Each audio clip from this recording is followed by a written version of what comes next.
السلام علیکم۔ آج منگل ہے، جنوری کی 16 تاریخ۔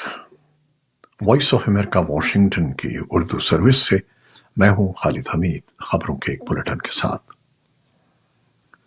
سوئٹزرلینڈ میں ہونے والے ورلڈ اکنامک فورم سے خطاب کرتے ہوئے قطر کے وزیر اعظم شیخ محمد بن عبد الرحمن الثانی نے غزہ کی صورتحال پر تشویش کا اظہار کیا ہے اور اسرائیل کی جانب سے جنگ بندی سے مسلسل انکار کو تنقید کا نشانہ بنایا ہے۔ شیخ محمد بن عبد الرحمن الثانی نے، جو قطر کے وزیر خارجہ بھی ہیں، کہا کہ حماس اسرائیل تنازع ختم کرنے کے لیے دو ریاستی حل ضروری ہے۔ انہوں نے خبردار کیا کہ 7 اکتوبر کو حماس کے حملے اور اسرائیل کی جوابی کارروائی میں ہونے والے جانی اور مالی نقصان سے ثابت ہوا ہے کہ اب واپسی کا کوئی راستہ نہیں ہے۔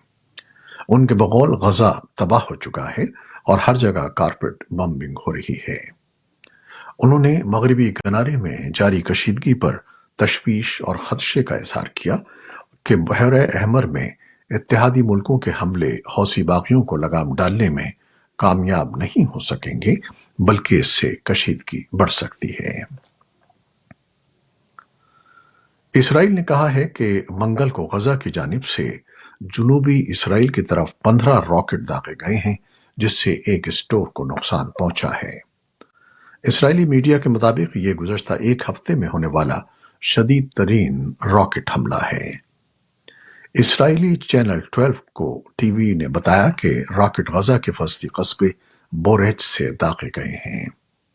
اسرائیل کا کہنا ہے کہ وہ غزہ کے علاقوں میں حماس کی فوجی صلاحیتوں کو ختم کر رہا ہے، لیکن حماس نے جنگ شروع ہونے کے بعد سے اسرائیل پر راکٹ فائر کرنے کا سلسلہ جاری رکھا ہوا ہے۔ اسرائیل نے اس سے قبل غزہ کے شمالی اور جنوبی علاقوں میں حماس کے اہداف کو نشانہ بنانے کی تصدیق کی تھی، جن میں درجنوں عسکریت پسندوں کو ہلاک اور 100 کے قریب راکٹ لانچرز تنصیبات کو تباہ کرنے کا دعویٰ کیا گیا تھا۔ اسرائیلی وزیر دفاع نے پیر کو حماس کے خلاف جنگ کا شدید مرحلہ جلد ختم کرنے پر آمادگی کا اعلان کیا تھا، لیکن کہا تھا کہ جنگ بندی کا کوئی امکان نہیں ہے۔ حماس کے زیر انتظام غزہ کے محکمہ صحت کے مطابق 7 اکتوبر کے بعد سے حماس کے اہداف پر جاری اسرائیلی کارروائی میں اب تک غزہ میں ہلاکتوں کی تعداد 24,000 سے زائد ہو چکی ہے، اور یہ معلوم نہیں کہ ہلاک ہونے والوں میں کتنے عسکریت پسند تھے۔ اسرائیل کے فوجی ترجمان نے حماس کی جانب سے گزشتہ روز جاری کی گئی ایک ویڈیو پر تشویش کا اظہار کیا ہے، جس میں بظاہر 2 اسرائیلی یرغمالیوں کی لاشیں دکھائی گئی ہیں اور کہا گیا ہے کہ ان میں سے ایک یرغمالی خاتون اسرائیلی فائرنگ میں ہلاک ہوئی۔ اسرائیل کے فوجی ترجمان ریئر ایڈمرل ڈینیل ہکاری نے بتایا کہ عطائی سورسکی نام کی یرغمال خاتون کو اسرائیلی فوج نے گولی نہیں ماری ہے۔ یہ حماس کا جھوٹ ہے۔ اسرائیلی ترجمان کے مطابق جس عمارت میں انہیں رکھا گیا تھا وہ اسرائیلی فوج کا ہدف نہیں تھی۔ حماس کی جانب سے پیر کو جاری کردہ ایک ویڈیو میں مبینہ طور پر 53 سالہ یرغمالی ایوسی شیربی اور 38 سالہ عطائی سویرسکی کی لاشیں دکھائی گئی ہیں، جنہیں ایک روز قبل جاری کی گئی ایک اور ویڈیو میں زندہ دکھایا گیا تھا۔ ایران کی مسلح ملیشیا پاسداران انقلاب نے دعویٰ کیا ہے کہ اس نے عراقی کردستان کے شہر اربل میں اسرائیل کے مبینہ جاسوسی کے اڈے کو تباہ کر دیا ہے اور شمالی شام میں شدت پسند گروپ داعش کے ٹھکانوں کو نشانہ بنایا ہے۔ اربل کے جدید رہائشی علاقے میں امریکی قونصل خانے کے نزدیک ہونے والے اس حملے میں 4 شہری ہلاک اور 6 زخمی ہوئے ہیں۔ کردستان ڈیموکریٹک پارٹی نے کہا ہے کہ بڑے پیمانے پر بیالسٹک میزائل حملے میں متعدد شہری مارے گئے ہیں، جن میں معروف کرد تاجر پیشرو دیزائی بھی شامل ہیں۔ ایران نے عراق اور شام میں اپنے میزائل حملوں کا دفاع کرتے ہوئے کہا کہ یہ ایران کی سلامتی کو پامال کرنے والوں کے خلاف ٹارگیٹڈ آپریشن اور سزائیں ہیں۔ اسرائیل نے ان حملوں پر اب تک کوئی رد عمل ظاہر نہیں کیا ہے۔ امریکہ نے اربل میں ایران کے میزائل حملوں کو ایک خطرناک اقدام قرار دیا ہے، لیکن کہا ہے کہ ان حملوں میں امریکی تنصیبات کو निशाना नहीं बनाया गया। यमन में ईरान के हिमायत याफ्ता हौसियों के एक तर्जमान ने कहा कि उनके जंगजुओं ने खलीज अदन में एक अमरीकी बहरी जहाज को मिसाइलों से निशाना बनाया है। इससे एक रोज कबल अमरीकी फौज ने कहा था कि हौसी अस्करियत पसंद से फायर किए एक एंटी शिप बैलिस्टिक मिसाइल ने मार्शल आइलैंड में रजिस्टर्ड अमरीकी मिल्कियत वाले बहरी जहाज को निशाना बनाया है, जिसमें किसी के जख्मी होने या माली नुकसान की इत्तला नहीं मिली।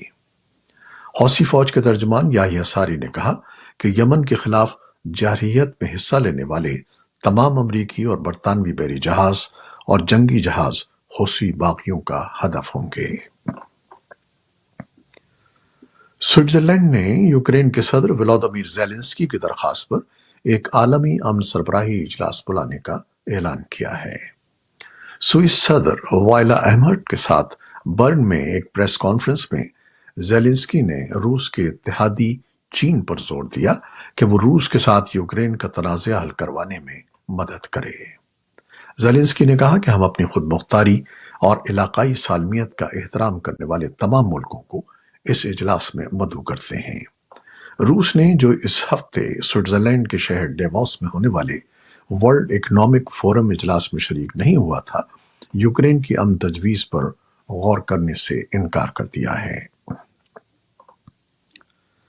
अक़वाम मुत्तहिदा ने मगरबी अफगानिस्तान में हजारों बच्चों के लिए मदद में इजाफे की अपील की है, जो गुज़श्ता अक्टूबर के तबाहकुन ज़लज़लों के बाद इंतहाई सर्द मौसम में मुश्किल हालात का शिकार हैं।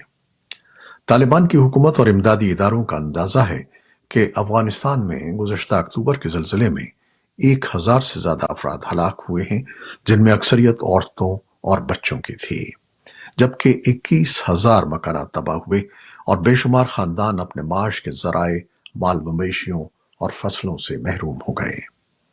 अक़वाम मुत्तहिदा के बच्चों के इदारे यूनिसेफ ने कहा कि ज़लज़ले से मुतासरा हेरात के इलाके समेत अफगानिस्तान में मफलूज कर देने वाली सर्दी पड़ रही है, जिससे जिंदगियों को खतरा लायक हो रहा है और तामीर नौ की कोशिशें सुस्त पड़ रही हैं।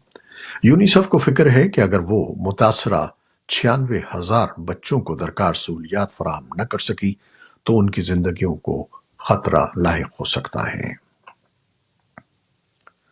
अफगानिस्तान के लिए ईरान के सदारती मंदूब और काबुल में तेहरान के सफीर हसन काज़मी क़ोमी ने कहा है कि उन्होंने पाकिस्तानी हम मनसबों के साथ बातचीत में अफगानिस्तान के हवाले से एक इलाकाई राब्ता ग्रुप कायम करने पर इत्तेफाक किया है, जिसके तहत अफगानिस्तान के हमसाया मुल्क अब तालिबान हुकूमत के साथ ऐसी तजावीज़ पर बातचीत करेंगे जिससे इलाकाई राब्तों में बेहतरी आए।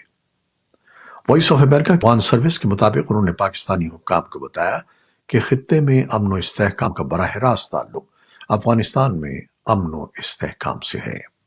हसन काज़मी क़ोमी ने गुज़श्ता हफ्ते काबुल में तालिबान के वज़ीर ख़ारजा से मुलाकात की थी, जिसमें अफगानिस्तान के हमसाया मुल्कों के साथ एक राब्ता ग्रुप कायम करने और काबुल में अफगानिस्तान के लिए खुसूसी इलाकाई नुमाइंदों के पहले इजलास के इनेकाद पर तबादला ख्याल किया था। इस बातचीत की तस्दीक तालिबान की वज़ारत ख़ारजा और काज़मी क़ोमी दोनों ने की थी। पाकिस्तान और अफगानिस्तान के दरमियान मसरूफ तरीन सरहदी गुज़रगाहों की मुसलसल बंदिश से दोनों ममालिक के ताजिर और सनतकार परेशान दिखाई देते हैं। हमारे नुमाइंदे शहीमीन शाहिद के मुताबिक तोरखम और खरलाची की सरहदी गुज़रगाहें मंगल के रोज चौथे दिन भी बंद रहीं, जबकि चमन और अंगूर अड्डा की गुज़रगाहें पिछले कई महीनों से हर किस्म की दो तरफा तिजारत के लिए बंद हैं।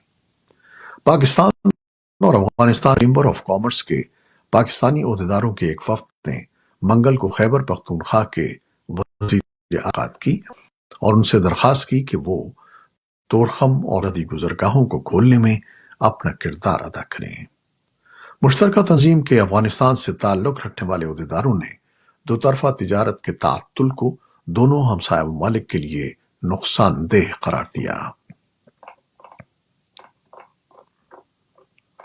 अमरीका के अगले सदारती इंतखाबात के लिए रिपब्लिकन सदारती उम्मीदवार का फैसला करने पीर की रात अमरीकी रियासत आयोवा में होने वाले रिपब्लिकन पार्टी के कॉकसेस या इज्तिमात में साबिक सदर डोनाल्ड ट्रंप ने बज़ाहिर अपने दोनों रिपब्लिकन हरीफों के मुकाबले में अपनी पोजीशन मजबूत कर ली है।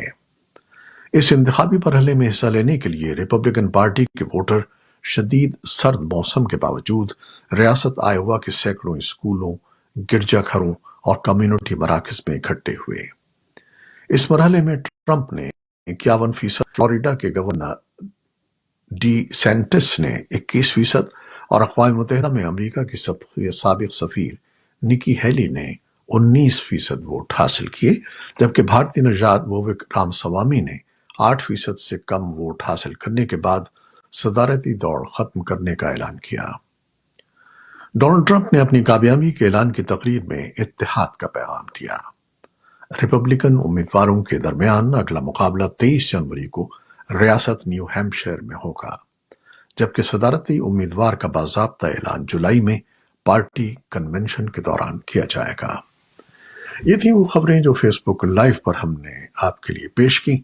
हमारी वेबसाइट, यूट्यूब और पॉडकास्ट पर ये बुलेटिन आपके लिए पोस्ट कर दिया जाता है। आप हमारे बुलेटिन को शेयर करते हैं और अपने कमेंट्स में अपनी मोहब्बतों का इजहार करते हैं, जिसके लिए हम आपके बेहद ममनून हैं। अपनी इन काविशों को जारी रखिएगा। न्यूज़ प्रोड्यूसर सैयद असफर इमाम और न्यूज़ एडिटर ताबिंदा नईम के हमरा खालिद हमीद को अब इजाज़त दीजिएगा। अल्लाह हाफिज।